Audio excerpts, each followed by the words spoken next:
Hello tubers, welcome to the channel and this presentation. If you're expecting to see behind me a huge villa with a pool followed by me passing in front of the open garage that hosts Lamborghinis and Ferraris, telling you how easy you could have the same overnight, well, you missed it. That was yesterday. Might have another one next week. Today though, we're dealing with the making of a rustic leather wash strap. At least one of the ways for building these beautiful little devils. Let's get out of the way, shall we? Selecting and cutting materials. While this constitutes a whole new chapter on its own, just a quick note: understand and use appropriate materials for your projects. This video will pick up from the point of having the strips of leather cut for a mini series of colorful straps for Apple iWatches. Depending on the project, length of strips will vary according to the desired type of a strap you're building. In this case, we're dealing with a fold-over end type strap built based on the lamination of two pieces with an insert. Whichever material is stiffer, less compliant out of the two that you use for lamination, you will cut at the desired final width of the strap. The other one will stay wider. Later in the presentation you'll understand why.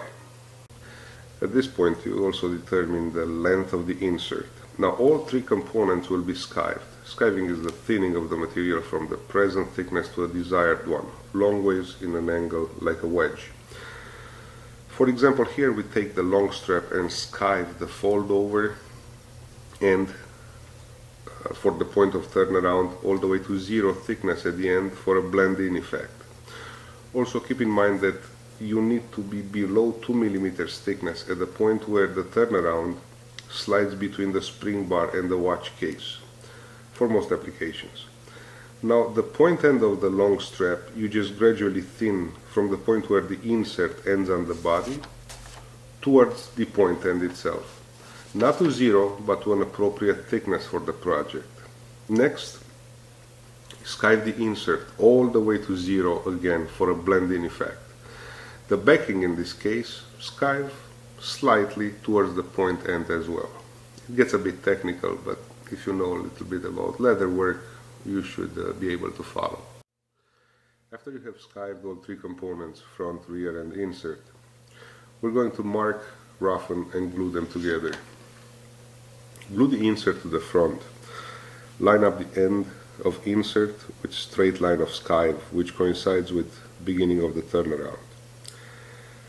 Then glue backing to front with the insert applied. Make sure the ends of the backing are 90 degrees across. Time to trim the backings flush with the front strap. Now mark, roughen and glue the foldovers. Make sure the ends are square and be precise. Mark.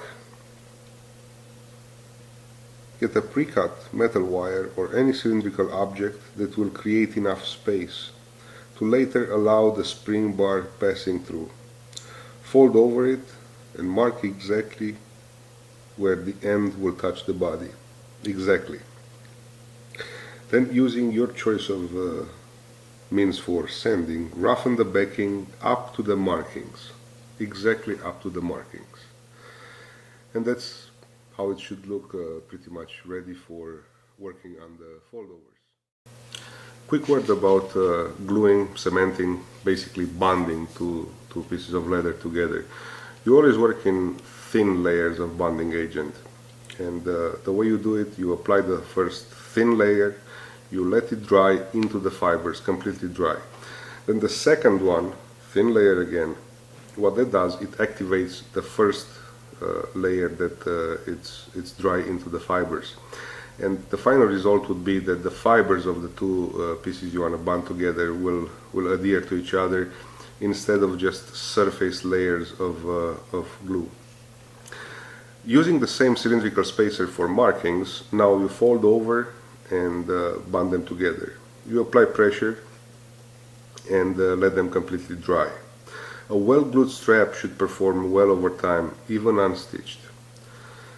you're ready to trim the foldovers in the same manner you did when you trimmed the backings, and you're gonna be pretty much ready to do some edge work. That would be in part 2. So if you're still here and not snoring yet, please smash that like button and maybe a constructive comment. That way we can get these presentations to look better and to be more enjoyable for all of us. Thank you.